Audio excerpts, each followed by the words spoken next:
የሉቃስ ወንጌል ምዕራፍ 12። በዚያን ጊዜ የሕዝብ አእላፍ እርስ በርሳቸው እስኪረጋገጡ ድረስ ተሰብስበው ሳሉ ለደቀ መዛሙርቱ እንዲህ ይል ጀመር። አስቀድማችሁ ከፈሪሳውያን እርሾ ተጠበቁ፣ እርሱም ግብዝነት ነው። ነገር ግን የማይገለጥ የተከደነ የማይታወቅም የተሰወረ ምንም የለም። ስለዚህ በጨለማ የምትናገሩት ሁሉ በብርሃን ይሰማል፣ በእልፍኝም ውስጥ በጆሮ የምትናገሩት በሰገነት ላይ ይሰበካል። ለእናንተም ለወዳጆቼ እላችኋለሁ፣ ሥጋን የሚገድሉትን በኋላም አንድስ እንኳን የሚበልጥ ሊያደርጉ የማይችሉትን አትፍሩ። እኔ ግን የምትፈሩትን አሳያችኋለሁ። ከገደለ በኋላ ወደ ገሃነም ለመጣል ስልጣን ያለውን ፍሩ። እውነት እላችኋለሁ እርሱን ፍሩ። 5 ድንቢጦች በ10 ሳንቲም ይሸጡ የለምን? ከነርሱም አንዲቱን እንኳን በእግዚአብሔር ፊት አትረሳም። ነገር ግን የእናንተ የራሳችሁ ጠጉር ሁሉ እንኳን የተቆጠረ ነው። እንግዲያስ አትፍሩ፣ ከብዙ ድንቢጦች ትበልጣላችሁ። እላችሁም አለው በሰው ፊት የሚመሰክርልኝ ሁሉ የሰው ልጅ ደግሞ በእግዚአብሔር መላእክት ፊት ይመሰክርለታል። በሰውም ፊት የሚክደኝ በእግዚአብሔር መላእክት ፊት ይካዳል። በሰው ልጅም ላይ ቃል የሚናገር ሁሉ ይሰረይለታል፣ መንፈስ ቅዱስን የሚሰርብ ግን አይሰረይለትም። ወደ ምኩራቦችና ወደ መኳንንቶች ወደ ገዢዎችም ሲጎትቷችሁ እንዴት ወይም ምን እንድትመልሱ ወይም እንድትናገሩ አትጨነቁ። መንፈስ ቅዱስ በዚያች ሰዓት ልትናገሩ የሚገባችሁን ያስተምራችኋልና። ከሕዝቡም አንድ ሰው መምህር ሆይ ርስቱን ከኔ ጋር እንዲካፈል ለወንድሜ ንገረው አለው። እርሱም አንተ ሰው ፈራጅና አካፋይ በላያችሁ እንድሆን ማን ሾመኝ አለው። የሰው ሕይወት በገንዘቡ ብዛት አይደለምና ተጠንቀቁ፣ ከመጎምጀትም ሁሉ ተጠበቁ አላቸው።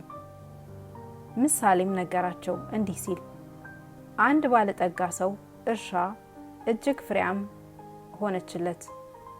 እርሱም ፍሬን የማከማችበት ስፍራ አጥቻለሁና ምን ላድርግ ብሎ በልቡ አሰበ። እንዲህ አደርጋለሁ፣ ጎተራዬን አፍርሼ ሌላ የሚበልጥ እሰራለሁ፣ በዚያም ፍሬንና በረከቴን ሁሉ አከማቻለሁ። ነፍሴንም አንቺ ነፍሴ ለብዙ ዘመን የሚቀር ብዙ በረከት አለሽ፣ እረፊ ብዬ ጠጪ፣ ደስ ይልበልሽ እላታለሁ አለ። እግዚአብሔር ግን አንተ ሰነፍ፣ በዚች ሌሊት ነፍስን ካንተ ሊወስዷት ይፈልጓታል፣ ይህስ የሰበሰብኸው ለማን ይሆናል አለው። ለራሱ ገንዘብ የሚያከማች በእግዚአብሔር ዘንድም ባለጠጋ ያልሆነ እንዲህ ነው።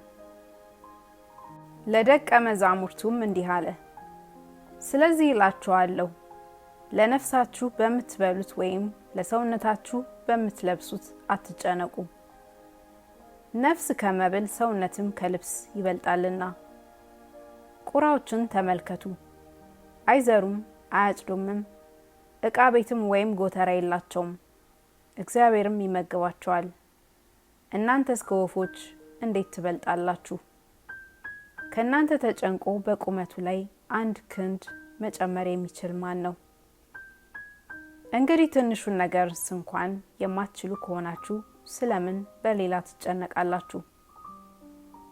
አበቦችን እንዴት እንዲያድጉ ተመልከቱ፣ አይደክሙም አይፈትሉምም። ነገር ግን እላችኋለሁ ሰለሞንስ እንኳን በክብሩ ሁሉ ከነዚህ እንደ አንዲቱ አልለበሰም።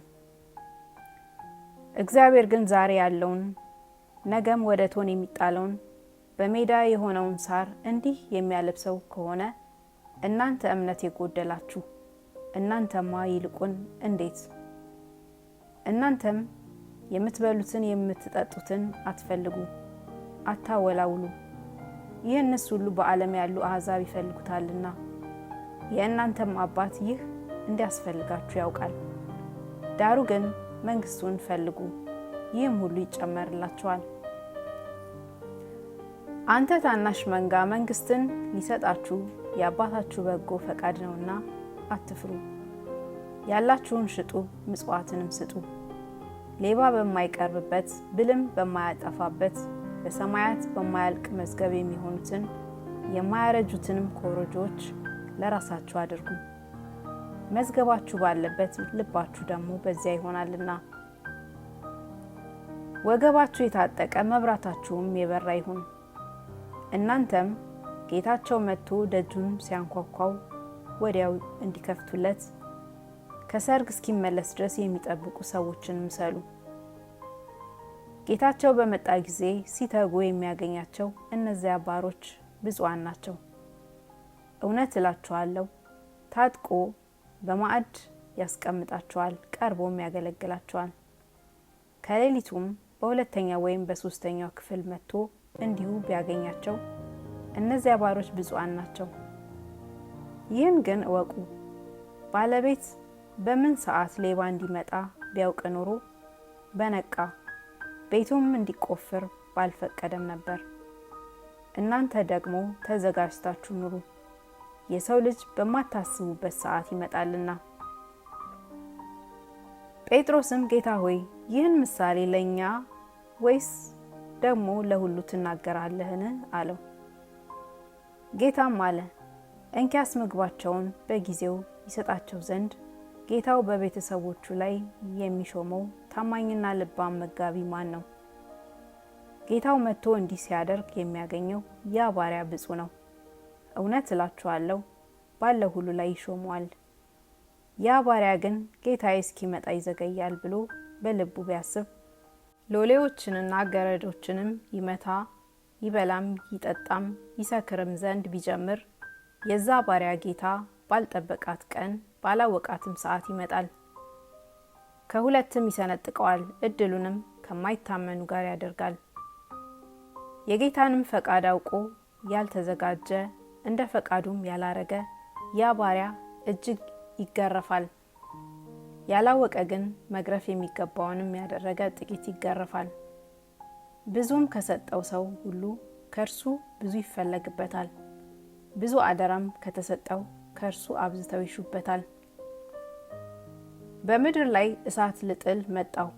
አሁንም የነደደ ከሆነ ዘንድ ምን እፈልጋለሁ? ነገር ግን የምጠመቃት ጥምቀት አለችኝ፣ እስክትፈጸምም ድረስ እንዴት እጨነቃለሁ? በምድር ላይ ሰላምን ለመስጠት የመጣሁ ይመስላችኋልን? እላችኋለሁ አይደለም፣ መለያየትን እንጂ። ከአሁን ጀምሮ በአንዲት ቤት 5 ሰዎች ይኖራሉና 3ቱም በሁለቱ ላይ 2ቱም በ3ቱ ላይ ተነስተው ይለያያሉ። አባት በልጁ ላይ፣ ልጅም በአባቱ ላይ፣ እናት በልጇ ላይ፣ ልጅም በእናቷ ላይ፣ አማት በምራቷ ላይ፣ ምራትም በአማቷ ላይ ተነስተው ይለያያሉ። ደግሞም ሕዝቡን እንዲህ አለ፣ ደመና ከምዕራብ ሲወጣ ባያችሁ ጊዜ ወዲያው ዝናብ ይመጣል ትላላችሁ። እንዲሁም ይሆናል። በአዜብም ነፋስ ሲነፍስ ትኩሳት ይሆናል ትላላችሁ፣ ይሆንማል። እናንተ ግብዞች የምድሩንና የሰማዩን ፊት ልትመረምሩ ታውቃላችሁ፣ ነገር ግን ይህ ዘመን የማትመረምሩ እንዴት ነው? ራሳችሁን ደግሞ ጽድቅን የማትፈርዱ ስለምን ነው? ከባላጋራህ ጋር ወደ ሹም ብትሄድ ወደ ዳኛ እንዳይጎትትህ፣ ዳኛውም ለሎሌው አሳልፎ እንዳይሰጥህ፣ ሎሌውም በወህኒ እንዳይጥልህ ገና በመንገድ ሳለህ ከባላጋራህ እንድትታረቅ ትጋ። እልሃለሁ የመጨረሻዋን ግማሽ ሳንቲም እስክትከፍል ድረስ ከዚያ ከቶ አትወጣም።